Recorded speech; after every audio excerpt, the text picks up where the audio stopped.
अस्सलाम वालेकुम। आप देख रहे हैं यूट्यूब चैनल एस सुल्तान बिल्डर। आपके लिए बहुत ही ज़बरदस्त वीडियो लेके आया हूँ।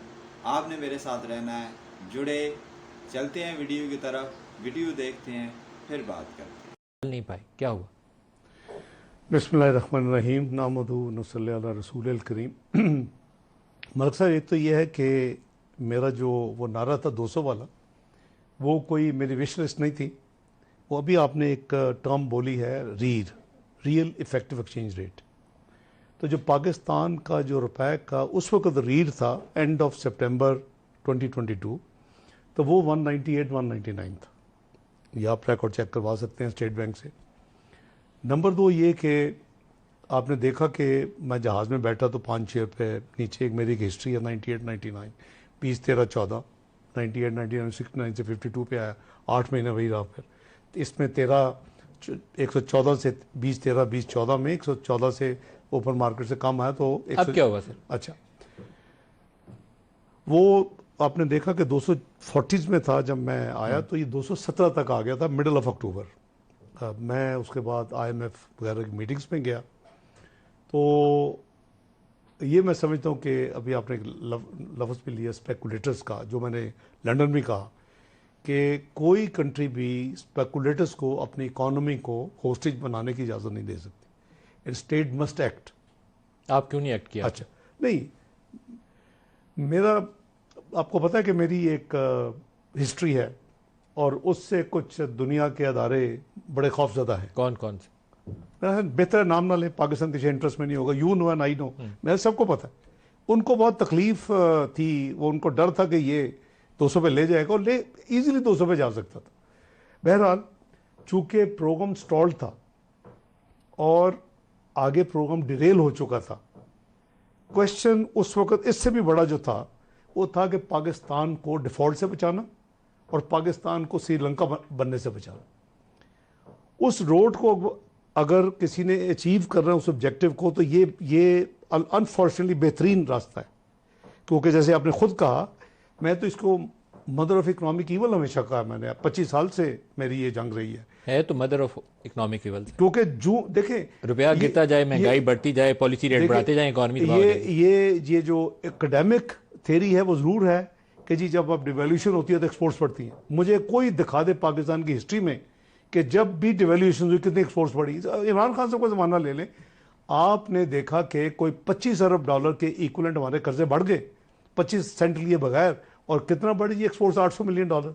ये तो आपने जब टर्फ की 8 अरब डॉलर 31 अरब डॉलर पे गई ना, 25 से 31 अरब डॉलर। पहले 800 मिलियन डॉलर, उसके बाद जब आपने टर्फ का दिया 3 बिलियन डॉलर के इक्वलेंट लोन, 1% स्टेट बैंक ने दिया, फिर बैंकों ने 2-3% अपने ऐड किए, 4-5, फिर उन्होंने उतना मैच करके, तो जो वो इन्वेस्टमेंट हुई उससे आपकी जो है प्रोडक्शन बढ़ी, आपकी डिवैल्यूएशन से नहीं बढ़ी आपकी। लेकिन आपके पहले ही साल में 31 से कम होकर दोबारा हम 25 पे आ गए, 27 पे।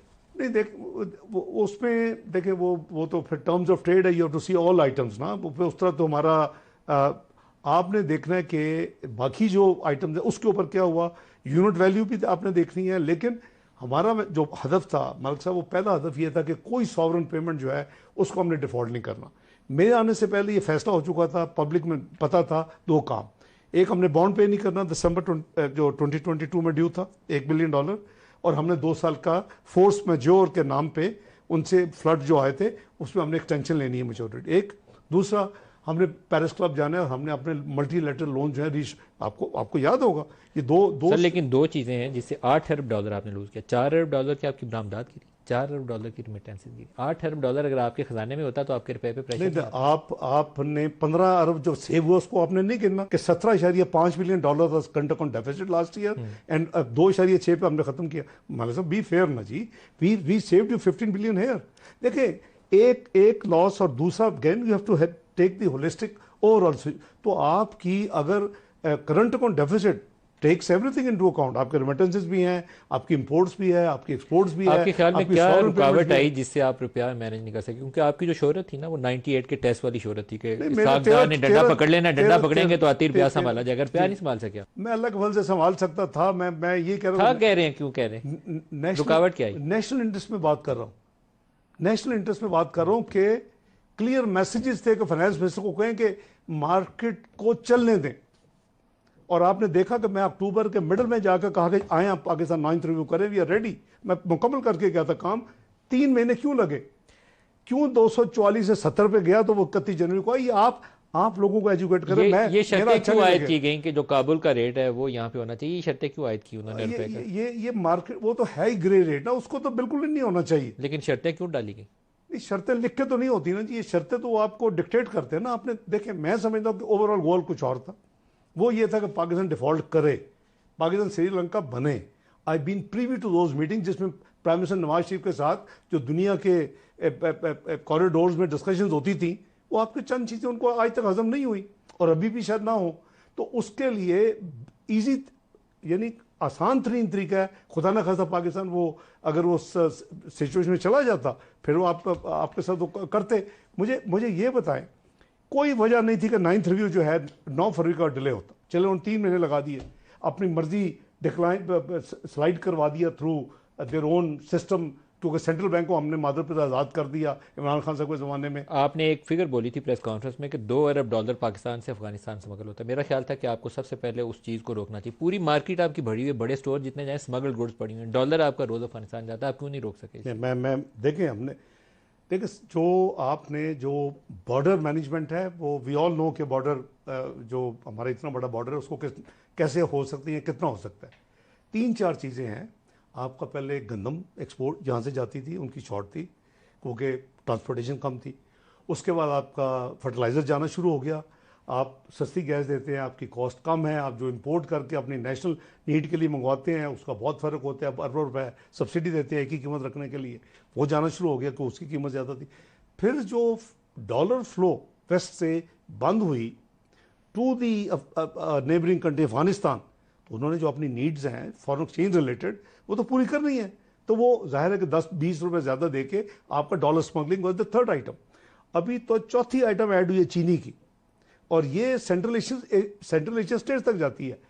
मैं समझता हूँ कि मैंने 3-4 मीटिंग की जिसमें हमारी एजेंसीज भी शामिल थी, जिसमें क्रॉस सेक्शन में जितने हमारे इंटीरियर मिनिस्ट्री हो, FPR हो, हमारे दूसरे इदारे हों, सब मौजूद थे और उन्होंने उस पर एक्शन भी लिया। आपने देखा उस वक्त कई कुछ उसकी यानी कुछ कामयाबियां भी मिली। नहीं, जितना मजबूती के साथ एक्ट करना चाहिए था नहीं किया। ना चीनी की स्मगलिंग रुकी, ना आटे की और चीनी की गंदम की स्मगलिंग रुकी। तो आपकी चीनी की स्मगलिंग वाज मच लेटर। ये रिसेंट फिनोमिना है क्योंकि चीनी की स्मगलिंग जो है वो रिसेंट फिनोमिना जैसे आपने कहा। लेकिन बाकी जो चीजें थी 3, फर्टिलाइजर, गंदम और डॉलर, ये तीनों चीजों की होती थी जो और टू बी फेयर उन्होंने भी पूरी कमिटमेंट के साथ अपनी सीनियर लोगों को उसमें इन्वॉल्व किया। मैंने भी किया, FBR ने भी किया, जितनी हम उसको कोशिश कर सकते थे पूरी कोशिश की। अगेन मैं फिर कह रहा हूं कि